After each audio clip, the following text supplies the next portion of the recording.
everyone. We are so excited that you have chosen to be a part of this series called PreDecide. In this series, we are talking about how the quality of our decisions determines the direction of our lives. You make your decisions, and then your decisions end up making you. There's just one problem, and that's that humans tend to be terrible at making decisions. I want you just to quickly make a mental list of some of the decisions that you've made in the last week. Like, what did you do with your spare time? What did you choose to eat? How did you choose or choose not to spend your money? Maybe how much time did you waste on your phone? I'm guessing that at least some of those choices that you made might not have been ideal. But here's the good news. There are decisions that we can make in advance so that we already know the type of people we want to be and what types of decisions we need to make to become that. We're all going to face certain situations that will test our resolve, but making up our minds in advance can help us make the right choices when it really matters. I love this verse from Joshua 24. In this verse, Joshua was giving his final speech to the Israelites before his time as their leader came to an end, and he said to them, "Now fear the Lord and serve him with all faithfulness. Throw away the gods of your ancestors and serve the Lord. But if serving the Lord seems undesirable to you, then choose for yourselves this day whom you will serve. But as for me and my household, we will serve the Lord." Did you hear that? Joshua knew that as he settled down in this new land that God had given the Israelites, there would be all sorts of opportunities to turn from God and worship and serve other gods. But he said, "As for me and my household, we will serve the Lord." At that moment, Joshua pre-decided no matter what other philosophies and religions tempted him, he would choose to live for God. And each week, we're going to talk about important decisions that, like Joshua, we can pre-decide upon that will help us live more faithfully. And we're going to start with this one, that we can pre-decide to be ready to fight temptation. One of the themes we see in the New Testament is that temptation comes for everyone. Whether it's our own sinful desires or schemes of our spiritual enemies, temptation comes for all of us. Take a look at this verse from 1 Peter 5. Peter writes, "Be alert and of sober mind. Your enemy, the devil, prowls around like a roaring lion looking for someone to devour."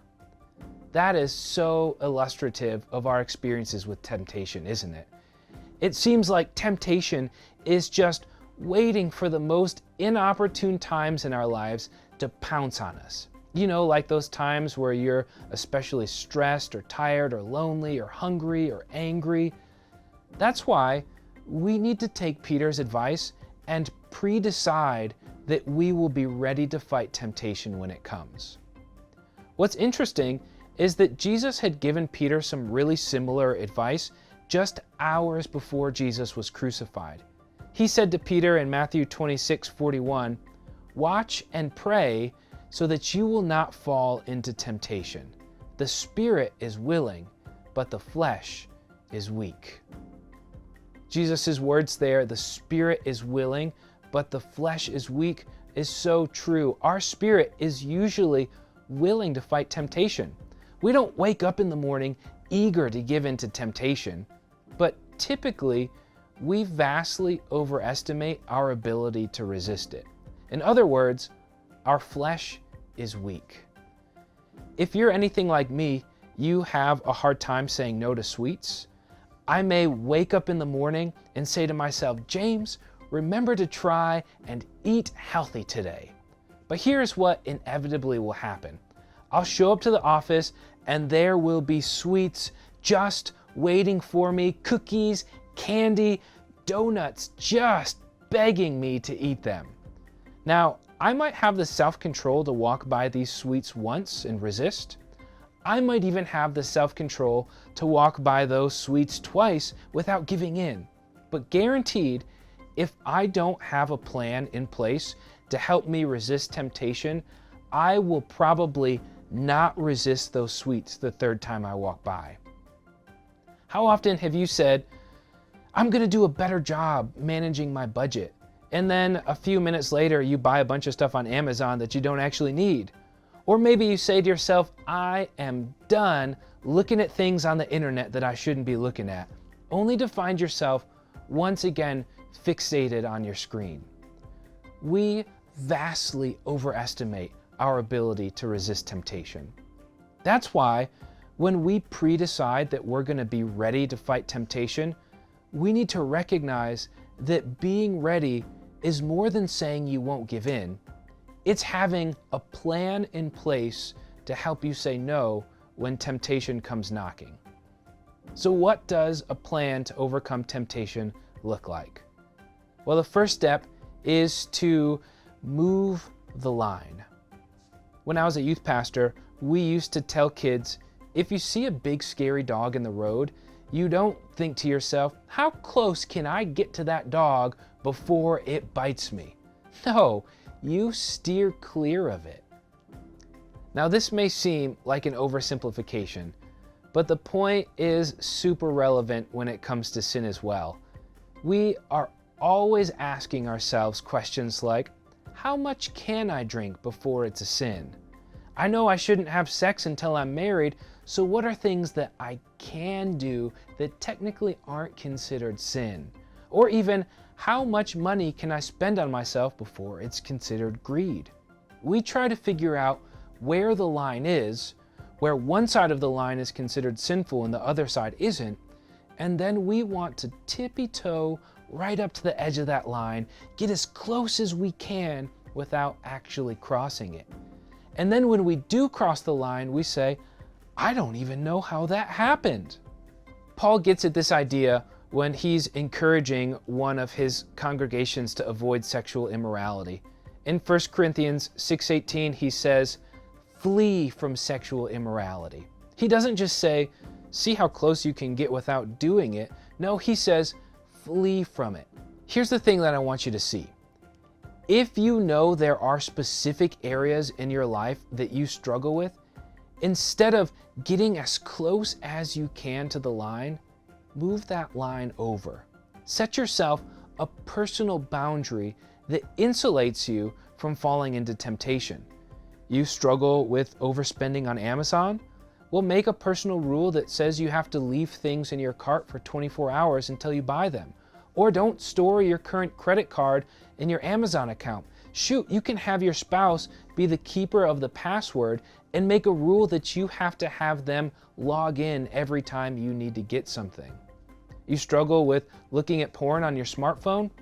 Sell your iPhone and buy a flip phone. Set a new boundary for yourself that insulates you from the things that you struggle with.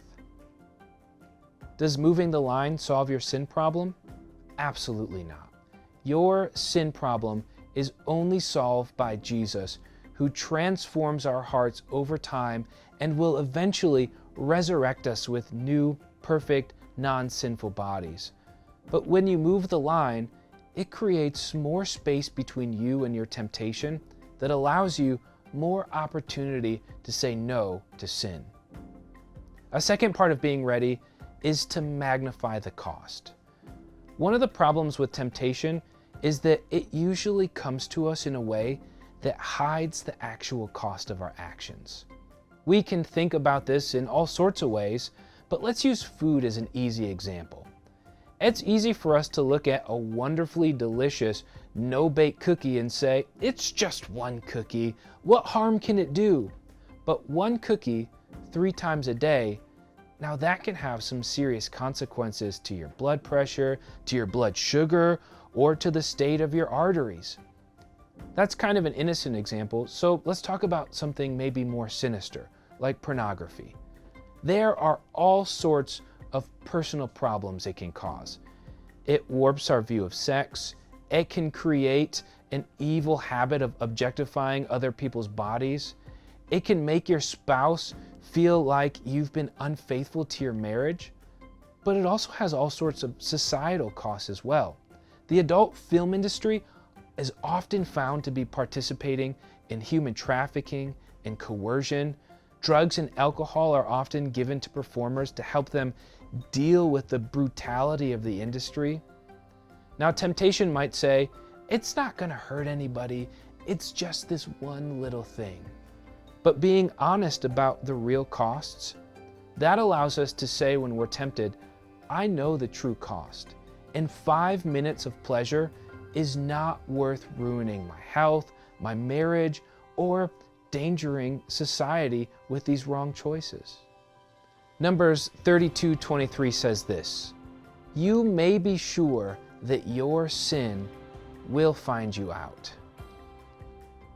Moses wrote those words to the Israelites when he was encouraging them to do all they could to keep God's laws. And his point was simple. You can't run from the consequences of sin. Both the personal and the societal consequences, they will eventually find you.